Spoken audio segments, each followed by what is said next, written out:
One loseth the hair, one gaineth. As you guys can see, I'm growing a pretty sweet mustache right now, while Elliot has shaved his head bald like Heisenberg. I feel smooth, clean, sterile. No viruses here. Well, this bad boy's about 6 or 7 days in, so I'm expecting progress at any moment. You guys can see it, right? It's good to have like goals and achievements you're aiming for during quarantine. Yeah, the point is, we have to wear masks now in LA, so it hides normal people from thinking that I'm like a weirdo. Yeah. Anyways, let's get to the episode. It certainly seems as though the general vibe around America right now is, all right, everyone, we really gave it a shot, didn't we? What a fun experiment it was to isolate people in their homes while we recharged the batteries inside all those birds. And sure, we completely destroyed something like 20 million jobs, and there are nearly 40,000 actual deaths in the country. But I think we can all agree that we're fed up with it. We need to just get back to normal, even if that means throwing away any progress that we've made over the past month or so. Open America back up, baby!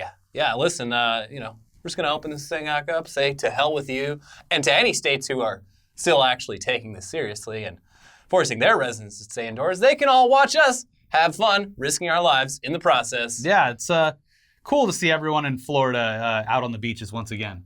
And yeah, enjoy it. Enjoy your final moments on this earth.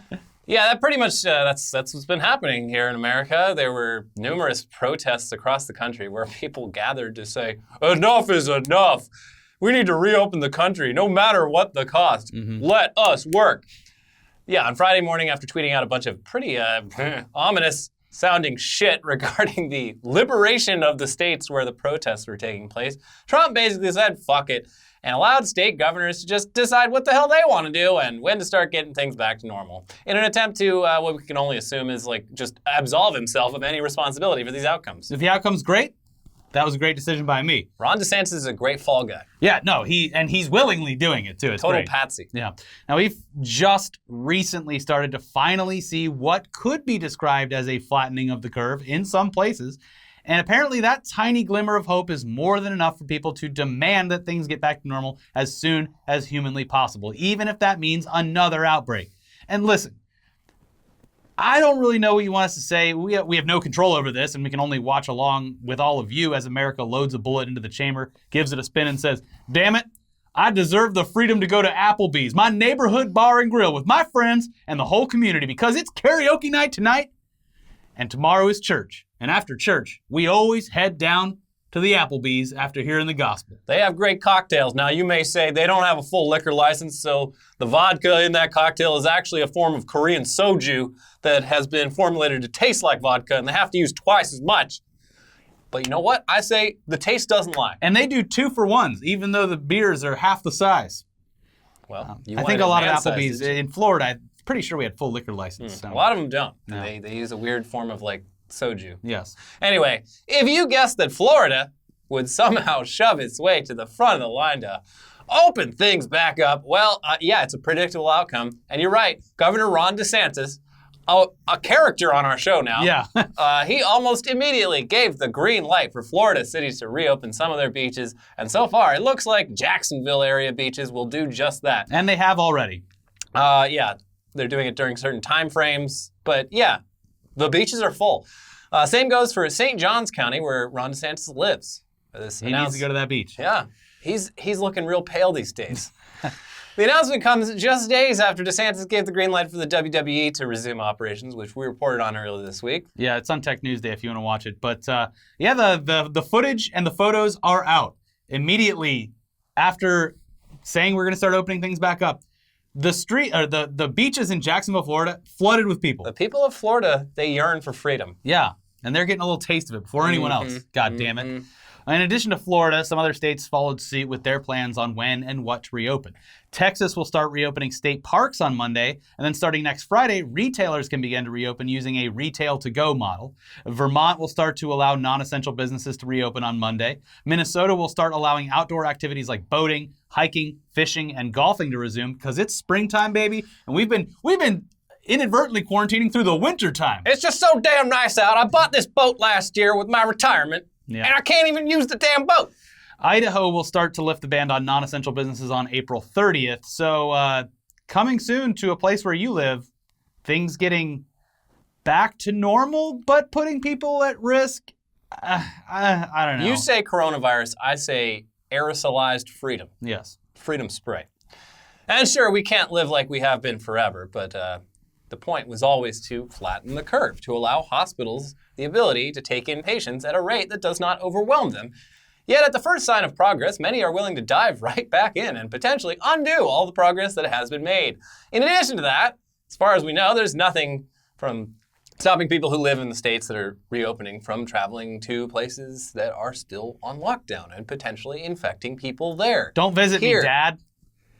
I'm starting to be really grateful of the prolonged Fox News propaganda campaign. We're like, don't go to California. It's terrible. It's terrible. It's disgusting. There's needles and poop everywhere. Yeah. Yeah, no, they're right. Stay away. Stay away. It's disgusting here. Please leave us alone. You don't want any part of this. No. So yeah, this is it's all kind of just a huge clusterfuck, the results of which we'll just have to sit back and watch over the next few weeks. But can't really imagine the results being good. No. Although hey, there's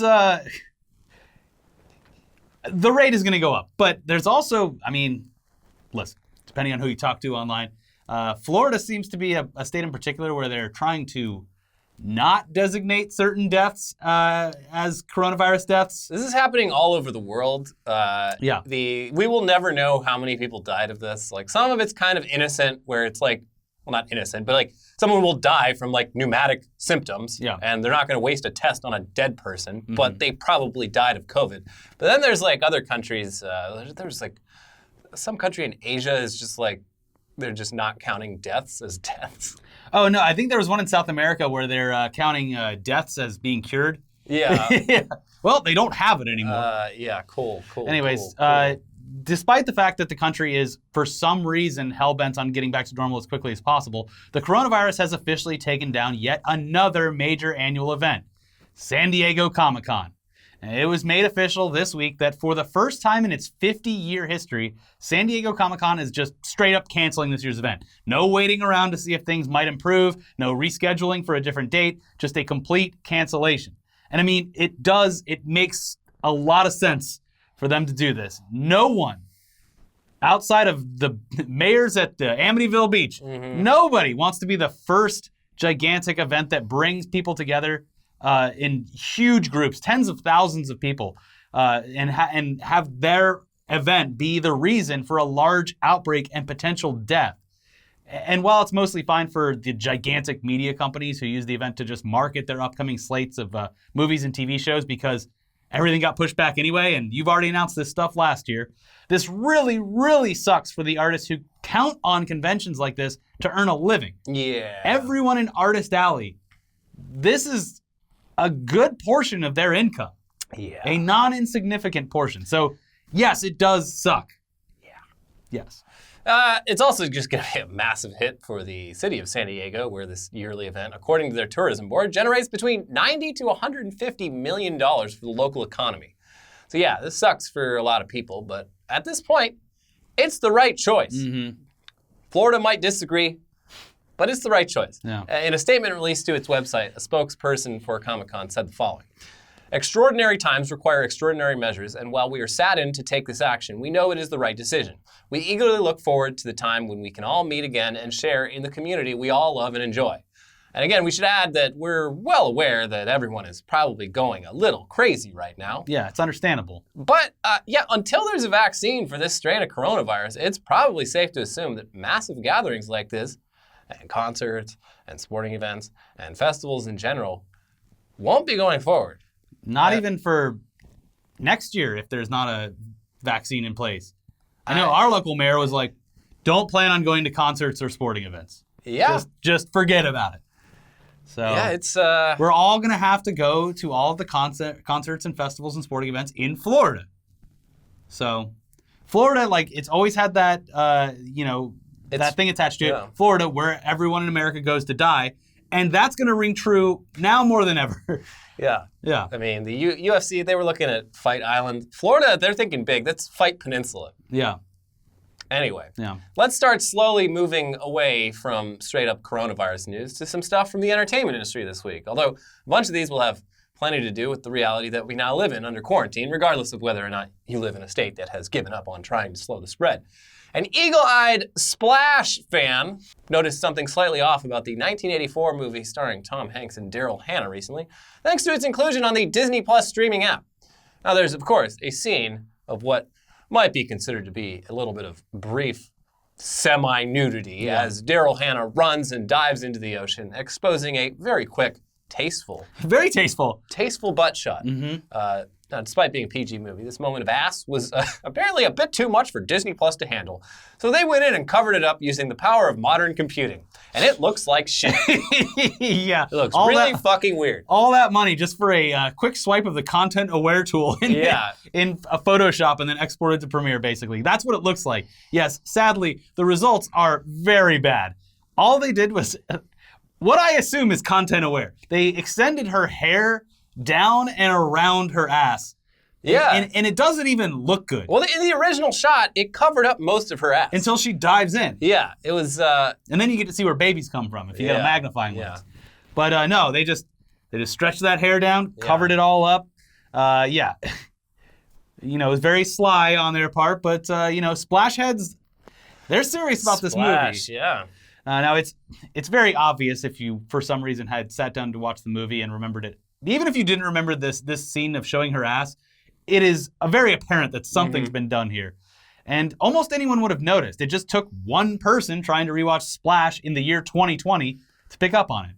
And Disney confirmed to The Verge that some scenes had been edited, which also means that it's definitely someone's job to go through the entire catalog of films that they have now to re-edit them in a way that makes them appropriate for any audiences who may be watching on their streaming platform. Now, again, this is just another weird American puritanical thing because, as you're probably aware, there's plenty of PG-13 Marvel movies on the streaming service where millions die. And aside from that, there's also plenty of violence in those movies, and there's even a shot of Hulk's butt. Yeah. But that's okay for some reason.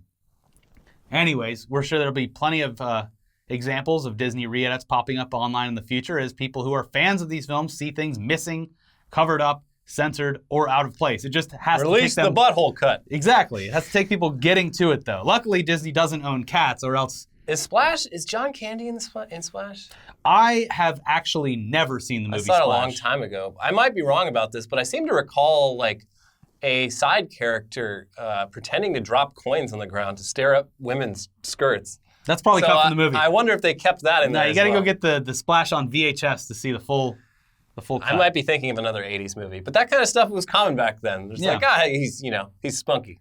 Remember rewatching Revenge of the Nerds as an adult? He raped that woman. He sure did. Anyways, speaking of rape, let's check in on oh no! Let's check in on Quibi, our new favorite punching bag. Now, we regret to inform you that content on Quibi is still not good, or at least not worth paying for. But as we said earlier this week, they're making some concessions in their initial plans, like working on an update that will allow people to actually cast video from the app to their TVs. Bravo. Oh, jeez. Still, though, Quibi had one big chance to take the world by storm, and launches are hugely important in the lifespan of any app. Now, sure, further down the line, there might be a show that is so good that people migrate over to Quibi after initially ignoring it or giving up on it, but that's going to be a big uphill battle. Yeah, so far, it looks like Quibi not looking too good as far as longevity, though, because based on App Store rankings, Quibi has fallen off of most people's radar entirely. According to Business Insider, quote, after a quick moment in the spotlight, Quibi has tanked in the US iPhone app rankings. The streaming app had a strong debut last week as the 4th most downloaded iPhone app, but quickly fell in the rankings. Yesterday, it dropped out of the top 50, and today is the 71st most popular app in the US, according to data from analytics firm App Annie. Quibi is now less popular than Netflix, Hulu, Disney Plus, and Amazon Prime Video among US iPhone users. It's also ranked below an ASMR slicing app, the Calm meditation app, sponsored, and the Roku app that functions as a TV remote. Not so good. Yeah. Sounds... I mean, obviously, it would be it's no surprise that it ranks lower than Hulu, Disney Plus, Amazon Prime, all that shit, because... Is that daily downloads, though? Because I feel like all those would be stuff that people already had on their phone. Yeah, well, even if it's up on those kind of rankings, then still, to this day, these apps that have been around for years are getting more downloads. Yeah. And this is a new thing. Well, best of luck to you, Jeffrey Katzenberg. Over on Android apps, though, it's looking slightly better. It currently maintains the number 11 spot for free apps, which is not bad, I guess. Mm-hmm. And in addition to that, one of their shows became an inadvertent laughingstock this week when someone was able to finally share some of their content with the world. They filmed the phone with another phone. That's how they were able to share it.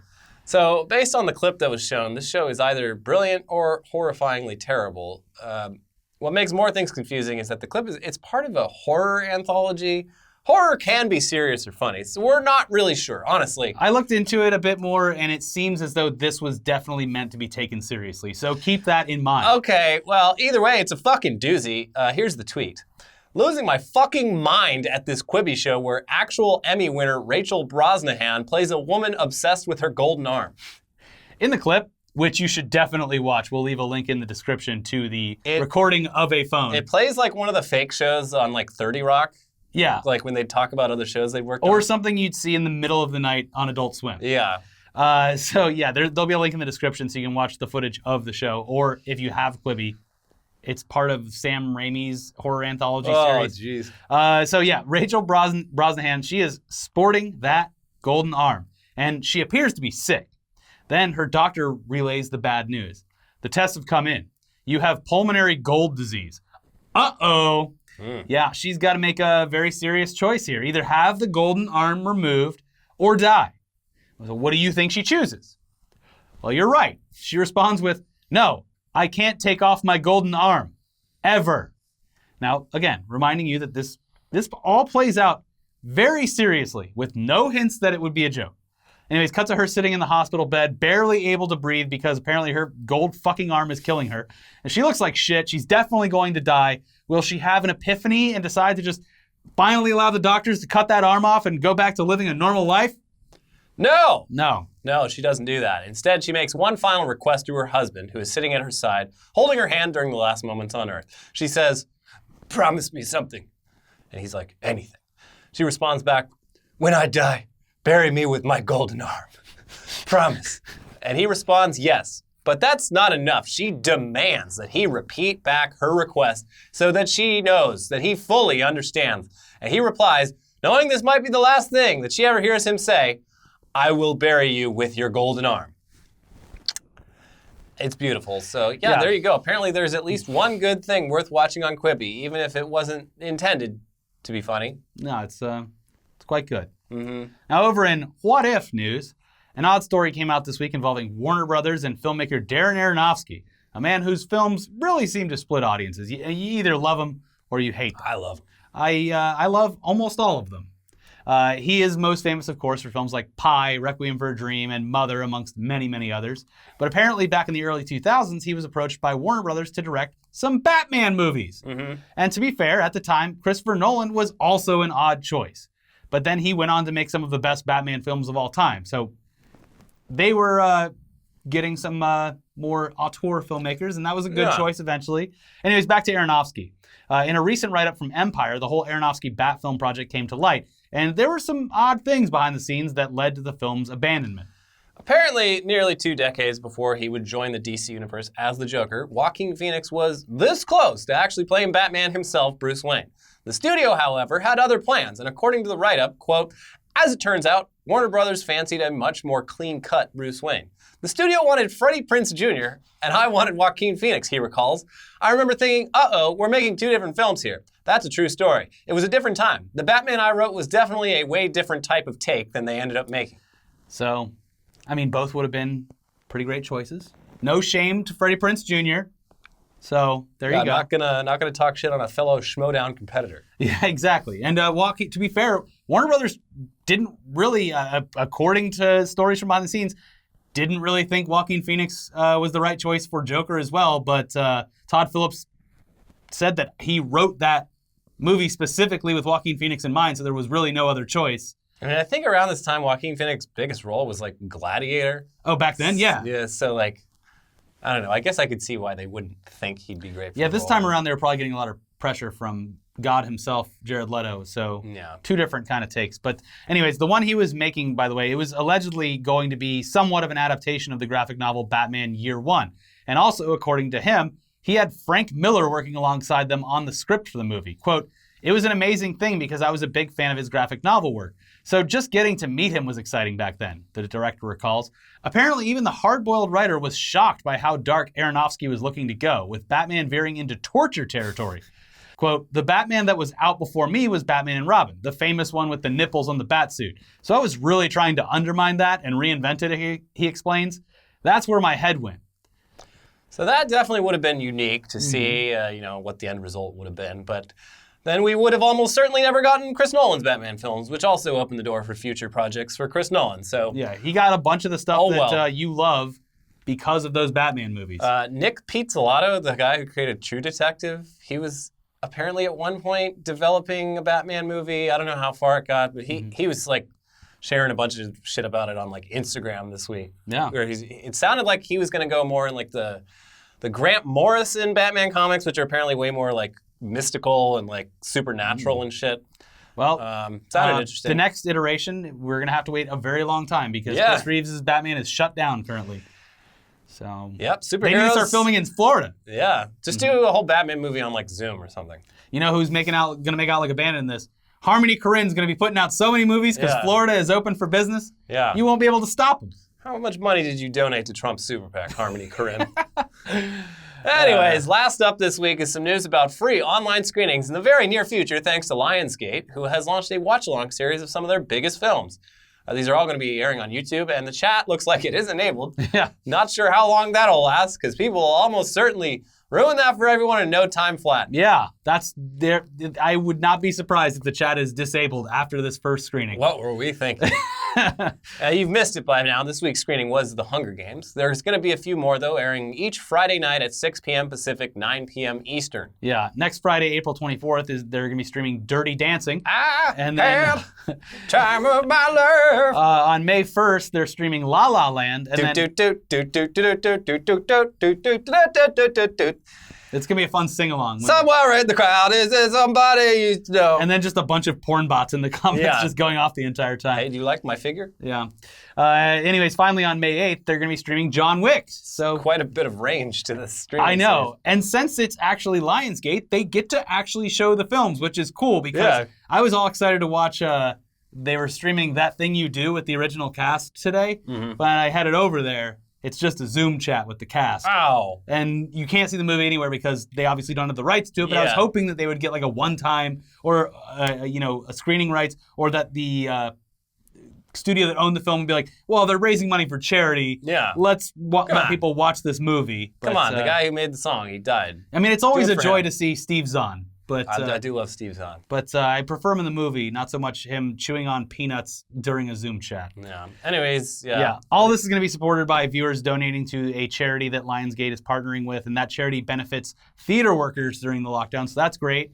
And it's also hosted by each week by Jamie Lee Curtis. I love her. In addition to that, Elliot, how many hours of Fallout 76 have you put in this week? This week, none. Total 2 hours. Well, the Wastelanders... I played it for a stream once, and that was it. The Wastelanders expansion is out, and I have played about 6 hours of it this week, and I would say that it's fine.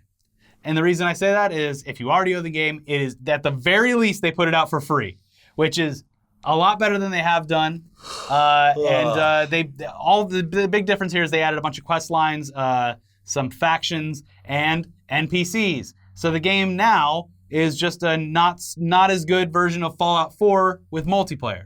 Cool. So there you go. Yeah, I'll get around to it maybe someday. Listen, it's free.